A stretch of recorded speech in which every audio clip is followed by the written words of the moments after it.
Marching to another drumbeat, Global Vision presents the television news magazine of Southern Africa. It doesn't exist on television, and it doesn't exist. I would actually appeal to the world that information is there and can be found.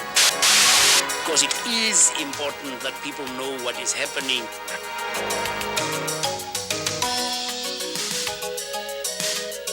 This week, South Africa Now features these stories. African American is the proper, formal, historical designation of those of us taken from here and sent into the diaspora. A TV exclusive. Jesse Jackson in Africa talks about being an African American.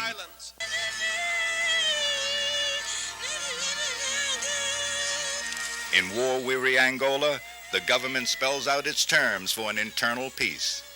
As far as Savimbi is concerned, taking consideration that he is really the spiritual father of the crime, the genocide that has been established in our country, we find that this is not yet time for him to come.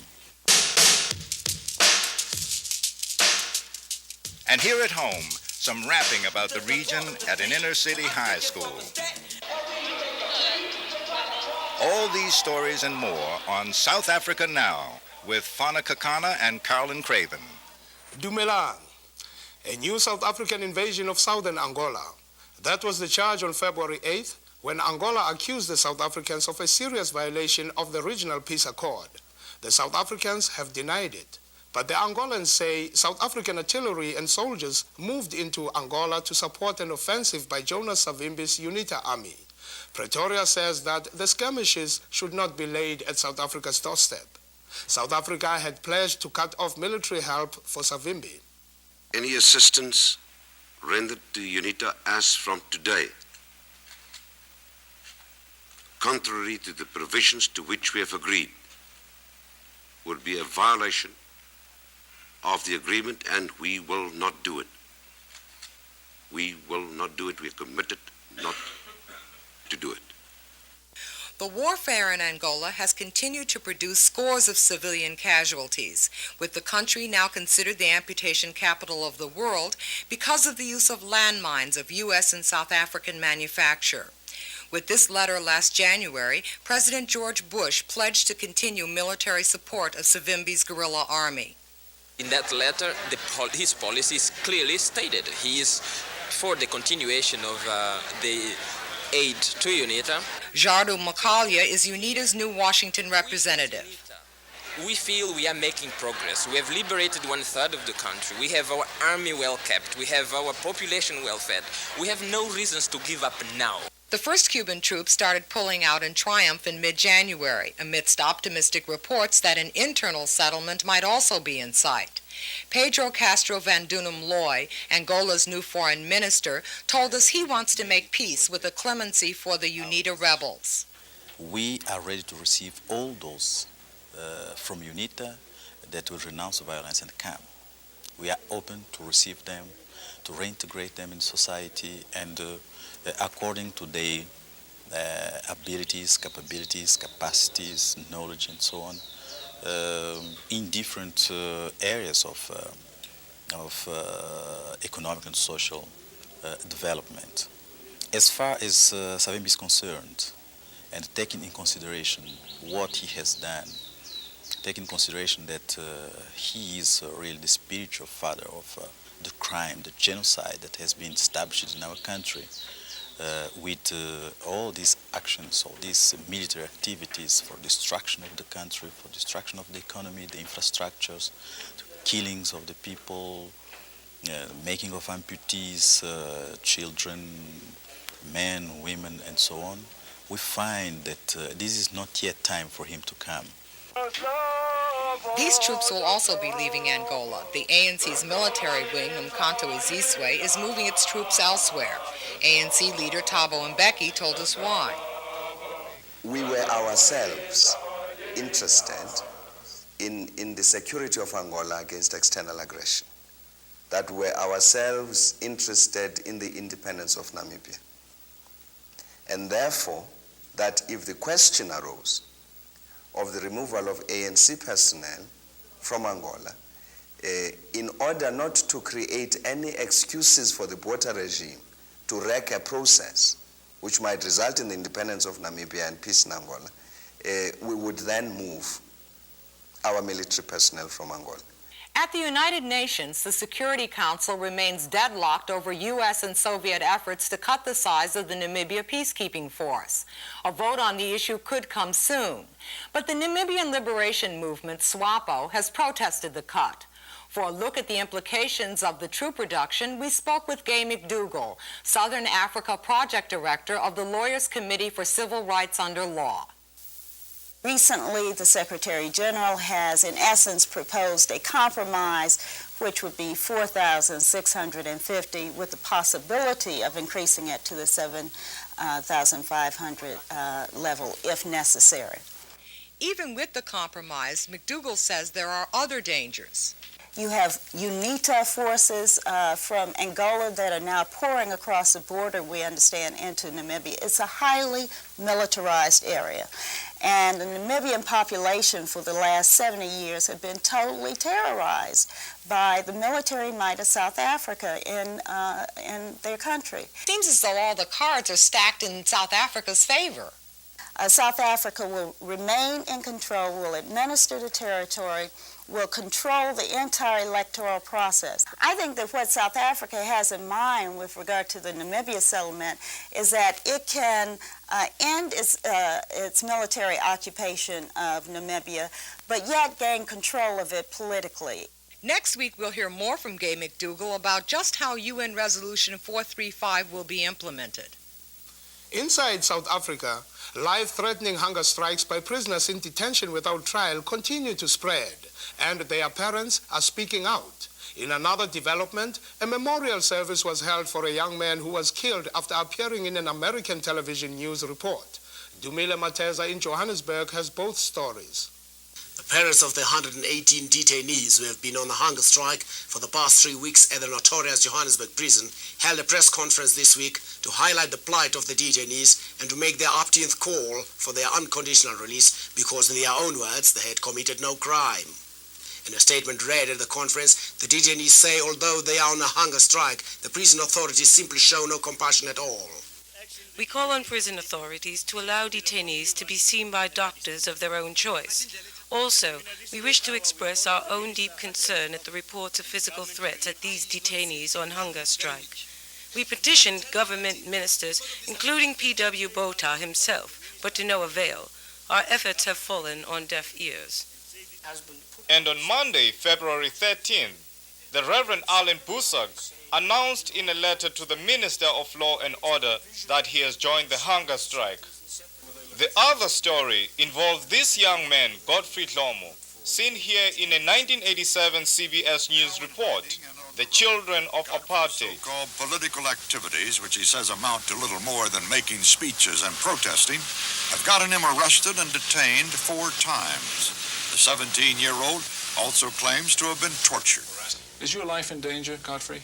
Yes, it is, because I might be maybe arrested or eliminated at any time. Shortly after this report appeared, the young man's body was found.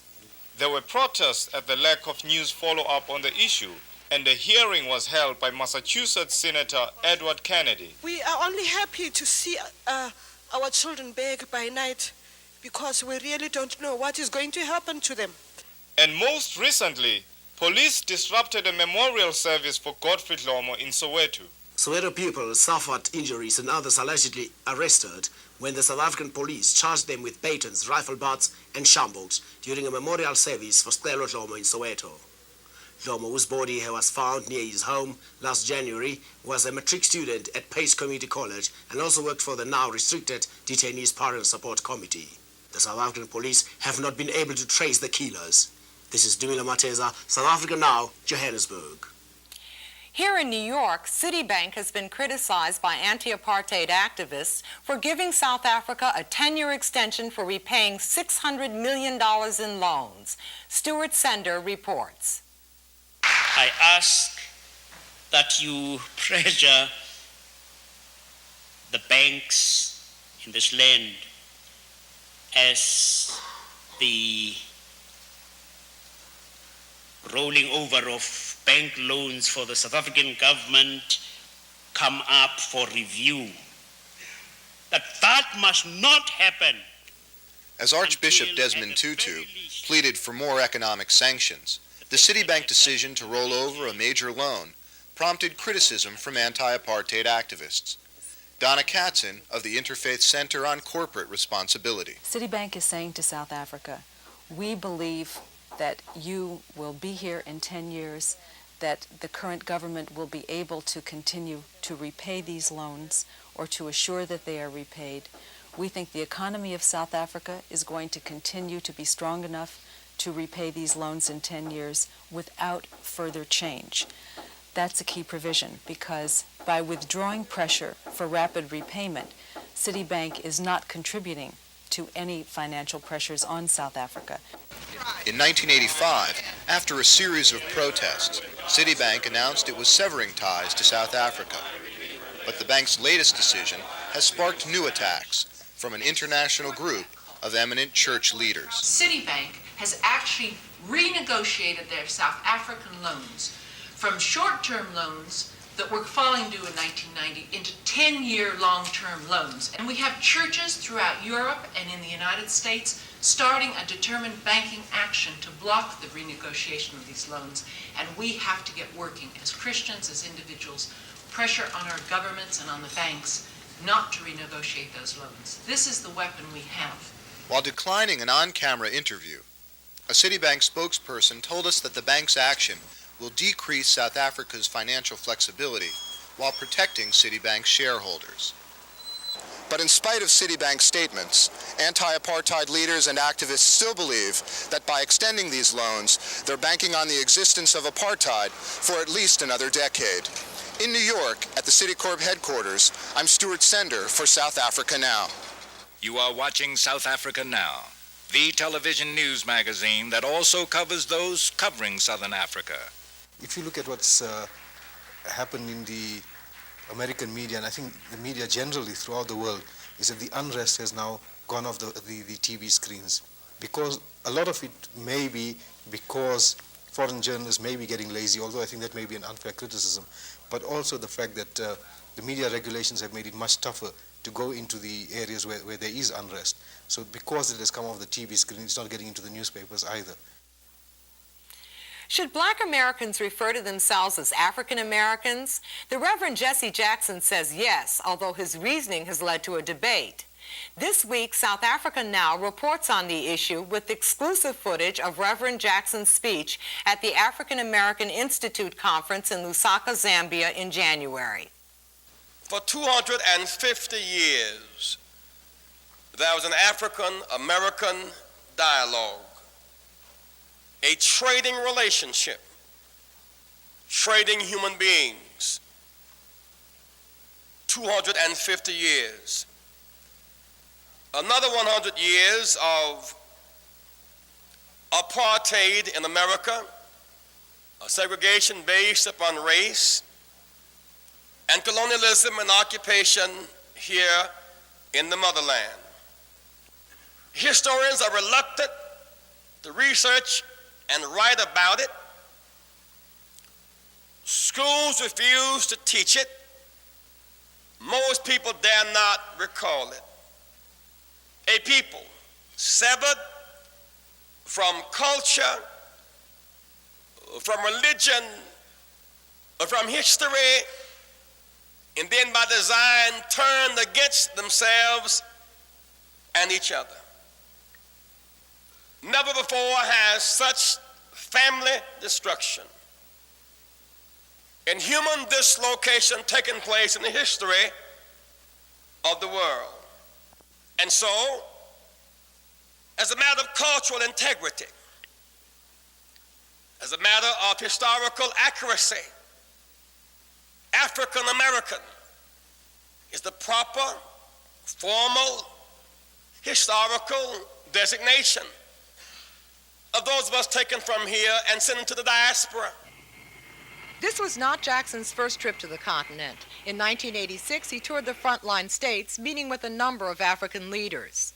My sense of being a citizen in America on the one hand and having African heritage on the other gives African Americans a unique ability to be a bridge between two cultures, between two continents.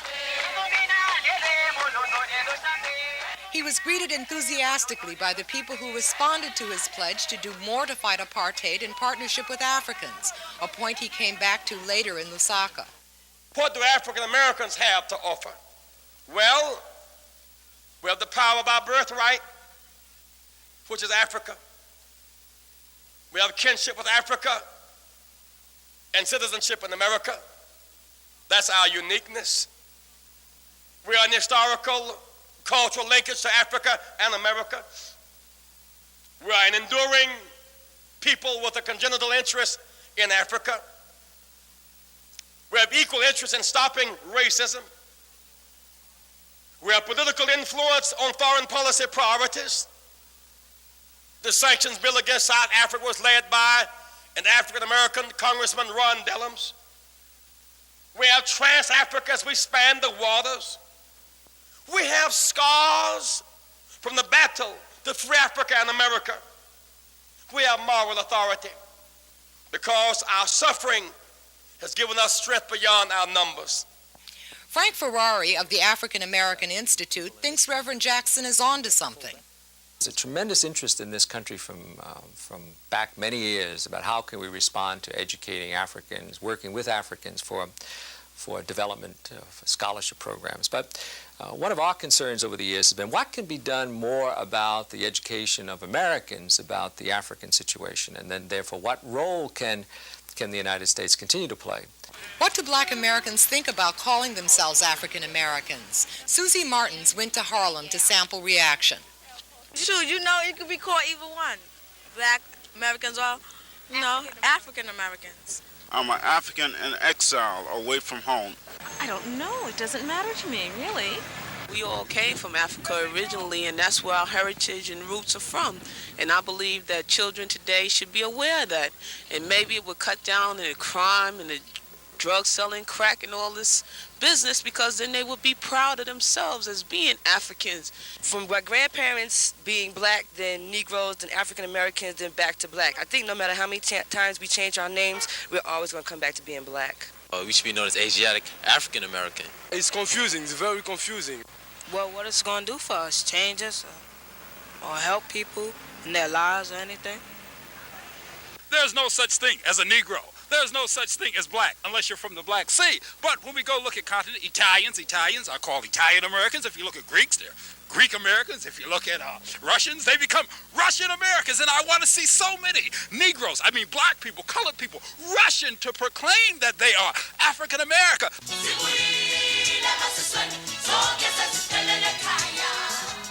Identity is also a big concern for South Africans, like these kids in the play Serafina. But the play's creator, Mbongeni Ngema, likes the African-American synthesis. I've always felt that the term African American is very appropriate because all Black people in this country and elsewhere in the world are of African origin. It is just that people don't know much about Africa to identify with Africa. But finally, we all come from Africa. The next show that I'm doing, very interesting because it's going to be like a bridge between Africa and America. It will have people from Africa and people from America and the histories put together and the music. Talk about South African music, but there's so much beauty in African American music here because it still has its roots in Africa. So, what I'm planning to do is to put these two things together and we'll realize the power of Africa. And on this African-American theme, we have an unusual cultural story. It involves a Black American rap group, Stetsasonic, who wrote a song about the frontline states after watching a TV report of Jesse Jackson's trip to Africa.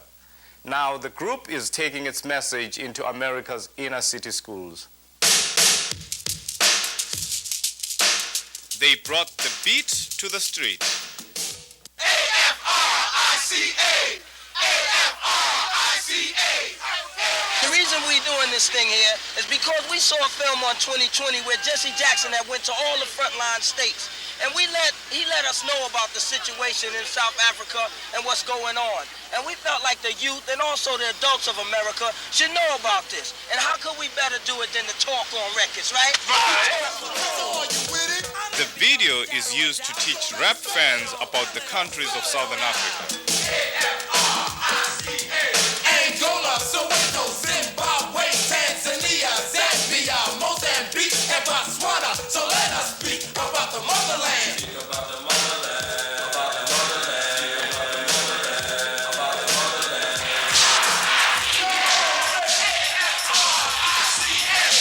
The group has performed the song for Jesse Jackson and the African National Congress's Oliver Tambo in Chicago. They also performed in front of 100,000 people at the Capitol. They call it edutainment. Now they are taking their song and video into America's public schools, like here at New York's Washington Irving High School. It becomes very important for people like yourself to know what's going on over there because of the fact that we the only ones that can make the change. We the free people. Being that we the free people, we can make the change, through information. That's where it starts off, as far as us knowing. And then as we go along, then we find out that there's more things to do. What we try to do is we try to give you a focus on the type of things that you should know and the type of things that you may not get in school. Like, I don't think that there's actually a curriculum in the school that speaks about Southern Africa like every day.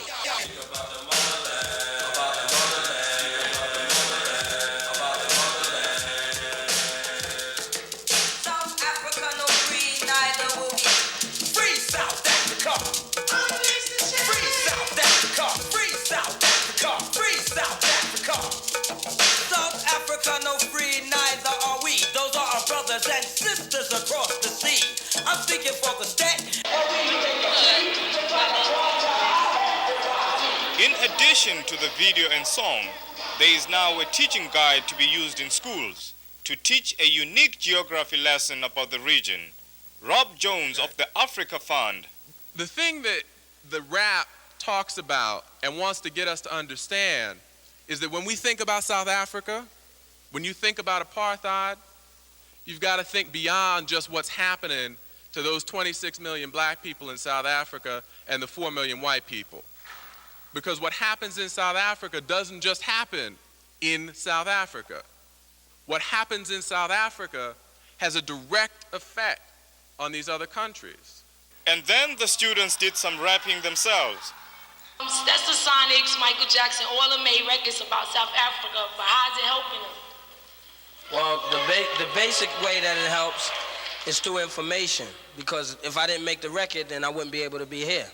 And not only this, but we've done a whole lot of other things, like we've been able to do presentations for like large amounts of people with the Reverend Jesse Jackson at Operation Push and in front of the Capitol Center in Washington, D.C. And what happens is that the more people that you get involved, and the more people that know, then they begin to make moves on their own. Afterwards, there was a chance to get autographs. Well, I learned that through the music we could help. I mean, the money is going forth toward it, and the music is giving the people a chance to get across to more people, to learn about it, and to become more involved. I think it was good because it's something that we all should know about. South Africa, no free, neither will be free. South Africa. Free South Africa. Free South Africa. Free South Africa. South Africa, no. Thank you for watching South Africa Now. Transcripts are available for $3. Make sure you ask for show 202. If you'd like a free resource list or to share your comments, send a stamped self-addressed envelope to South Africa Now, the Africa Fund, 198 Broadway, New York, New York, 10038. South Africa Now is produced on a non-profit basis by Global Vision in association with the Africa Fund. Christopher Columbus, and you check out Nina de Santa Maria and all them dark people that he had aboard there, they came from Africa. And a people called what? The Moors. The Moors were in Spain, and the Moors came from a country called Ethiopia, which is in Africa. And a lot of people don't know, especially Cher. Now, Cher, I hope you hear me. My name is Jamel Karma. You say you were once upon a time in reincarnate forms. You were from Egypt. Well, if you look at Egypt, Egypt is in Africa. So what I'm saying, I applaud that term. And in fact, I want you all to know that my name is Jamel Karma, and I've always looked at myself as not a Negro, not black, because as you see, my skin is not black, but my coat is black, my skin is brown. Therefore, I am proud to be an African American. This has been a live broadcast over station UCCI, and I CCU. So you be you, and let me be me, because I'm proud to be an African American. Thank you. Thank you.